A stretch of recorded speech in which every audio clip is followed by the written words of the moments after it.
먹고 살기 힘들어도 지나치면 안 되는 세상 소식 전해드립니다. 허리케인 데스크. 첫 번째 소식입니다. 코로나19 확산 방지를 위해서 내일부터 다음 달 4일까지 총 6일간 도로공사가 관리하는 모든 고속도로 휴게소에서는 실내 취식이 금지됩니다. 대신 포장은 가능한데요. 실내 매장에 고객이 밀집될 경우에 감염 위험이 커지기 때문입니다. 또 도로공사는 30일부터 4일간 고속도로 통행료를 정상으로 징수합니다. 정부는 그동안 명절 때마다 통행료를 면제해왔으나 올해는 유료로 전환하고 이 기간의 통행료 수입은 휴게소 방역 등 코로나19 대응을 위해 사용할 방침입니다. 한편 국토교통부는 코로나19 여파로 올해 추석 연휴 고향을 찾는 방문객이 작년보다 약 30%가량 줄어든 2,759만 명에 이를 것으로 전망했습니다. 올 추석에는 이거 하나만 기억하자고요. 몸은 멀리, 마음은 가까이. 비록 고향은 가지 못하더라도 그리움의 크기만큼 서로의 건강을 빌어주기 바랍니다. 정세균 국무총리가 추석 연휴 특별 방역 관련해서 대국민 담화를 발표했습니다. 이번 추석만큼은 가정에서 가족과 함께 안전하고 여유로운 휴식을 가져주시길 간곡히 부탁드린다고 호소했는데요. 올해만큼은 부모님을 찾아뵙지 못하는 게 불효가 아니며 오히려 효도하는 길이라고 생각해달라. 여행지도 위험하기는 마찬가지. 소중한 추억이 되어야 할 여행이 가족과 공동체의 안전을 위협할 수 있다는 사실을 유념해 주길 바란다. 이렇게 당부했습니다.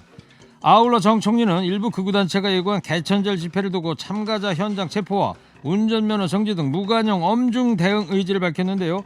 이에 대해서 홍준표 무소속 의원은 차량 시위 집회가 왜 면허 취소 사유인가 반문하면서 법학 통론 기초도 모르는 총리 발표를 보니 정권도 저무는 모양이다. 그렇게 겁날 걸 왜 좀 잘하지 천방지축 날뛰었냐 맹 비난을 퍼붓습니다. 네, 겁나죠. 다른 것도 아니고 국민의 안전과 생명이 걸린 문제인데 겁 안 나는 게 이상한 거 아닙니까? 표현의 자유, 집회의 자유는 물론 우리 헌법이 보장하는 기본권입니다. 그러나 어떠한 주장도 어떠한 가치도 사람의 생명과 안전보다 앞설 수는 없는 겁니다.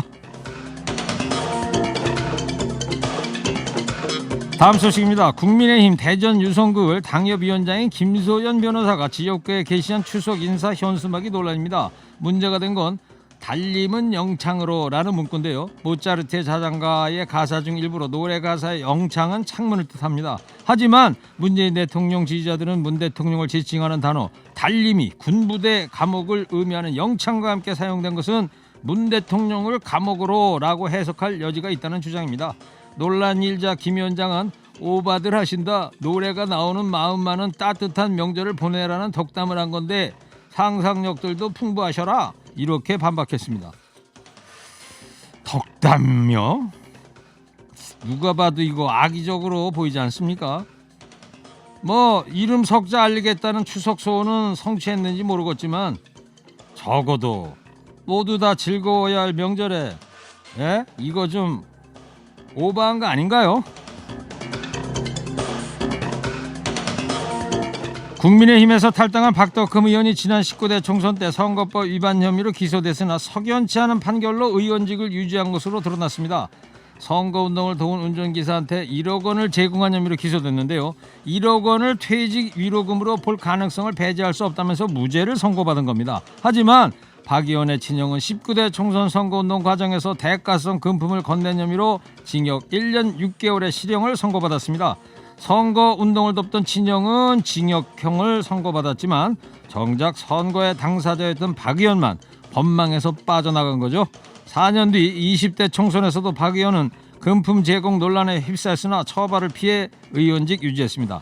당시 경찰이 수사 과정에서 신청한 압수수색 영장을 검찰이 기각해서 봐주기 논란이 있었습니다. 선거를 치를 때마다 선거법 위반 논란이 끊이지 않았던 만큼 공사 입찰 특혜뿐만 아니라 선거법 뇌물 비리 문제를 모두 재조사해야 한다는 주장이 나오고 있습니다. 이거 뭐 까도 나오는군요. 가뜩이나 어려운 시기에 이런 것까지 보태야 되겠습니까? 그냥 딱 한마디만 할게요. 국민이 힘들당. 마지막 소식입니다. 하루 한 잔 가벼운 술은 건강에 좋다 이런 속설이 있죠. 하지만 사실무근이라는 국내 연구 결과가 나왔습니다. 서울 아산병원 신경과, 서울대병원 가정의학과 연구팀이 지난 3년간 비음주자 11만여 명의 음주량 변화에 따른 건강 상태를 분석했는데, 그 결과 하루 평균 한 잔 이하의 알코올을 섭취한 사람들의 뇌졸중 발생 위험이 아예 술을 마시지 않은 사람들에 비해서 유의미하게 감소하지 않은 것으로 나타났습니다. 연구팀은 하루 한 잔 이하의 소량 알코올 섭취도 심혈관계 질환과 뇌졸중 등 각종 사망 위험을 낮추지 않는다면서 비음주 습관을 유지해온 사람이라면 건강을 위해서 금주를 지속할 것을 권장한다고 밝혔습니다. 한 잔 술에 하루 시름 내려놓는다는 분들, 이제는 좀 조심하셔야겠습니다. 그러려면은 이거 술 좀 덜 마시게 앞으로는 좋은 일만 있었으면 좋겠네요. 오늘 허리케인 데스크 여기까지 하겠습니다. 깨어있는 시민이 됩시다.